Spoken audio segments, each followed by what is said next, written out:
Olá, me chamo João Vitor de Araújo Silva, sou orientado pelo professor Dr. Rafael dos Santos Henrique e hoje venho apresentar o trabalho intitulado como percentual do déficit de mudança de direção em jovens jogadores de futebol, a influência da idade e da maturação biológica.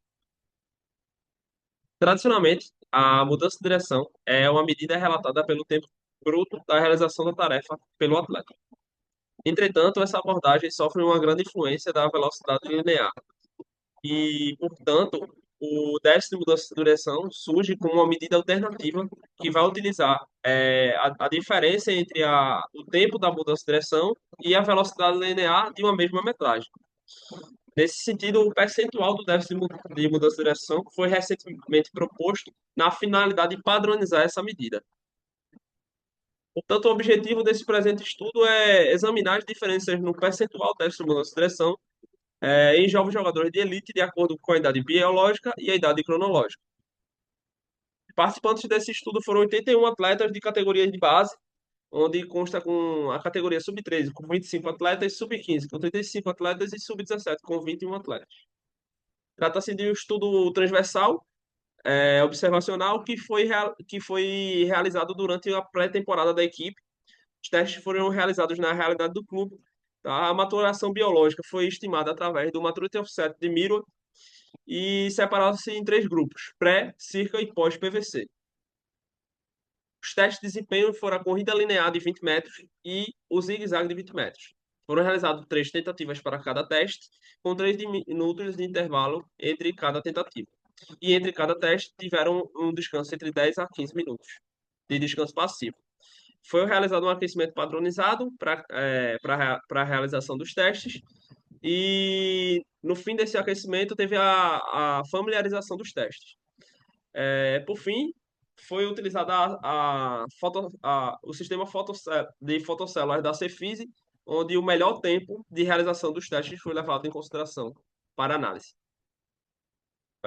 Para avaliar o percentual dessa mudança de direção, foi utilizado a fórmula do Freitas e colaboradores de 2022. Para análise estatística, utilizamos média de desvio padrão para cada variável e cada grupo. A nova Oneway foi utilizada para comparar as variáveis de desempenho com o grupo de idade maturacional. Pós-Rock Bonferroni para identificar as diferenças. Dedicon para avaliar a magnitude das diferenças. A significância foi de P menor que 0,05 e as análises foram feitas no SPSS 21.0. Aqui está a tabela descritiva de média e desvio padrão de cada de cada grupo de idade cronológica e também de cada grupo de maturação biológica. Nos resultados, como pode ver, aqui aí são os grupos de idade cronológica. Basicamente, um aumento crescente em todas as variáveis, velocidade linear de 5, 20 e o zigue-zague, tendo as diferenças entre os grupos, onde o sub-17 foi superior a seus grupos aos seus antecessores, de forma significante, com um tamanho de efeito grande. Mas quando olhamos para o percentual de déficit de mudança de direção, o sub-17 foi pior, né? E teve diferenças significantes também. Só não teve diferenças entre o sub-15 e o sub-17 para o déficit de mudança de direção. Em relação à maturação biológica, o mesmo cenário se repete, onde os atletas pós-pico de velocidade do crescimento foram superiores a todos os testes com tamanho de efeito moderado a grande, mas no percentual de déficit de mudança de direção, os atletas pós-pico de velocidade do crescimento foram inferiores aos pré-pico e não tiveram diferenças significativas entre os que estão durante o pico de velocidade do crescimento. Apesar da melhora na velocidade linear e mudança de direção com o avanço da idade e da maturação biológica, o percentual dessa mudança segue tendo uma trajetória de desenvolvimento distinta das outras variáveis.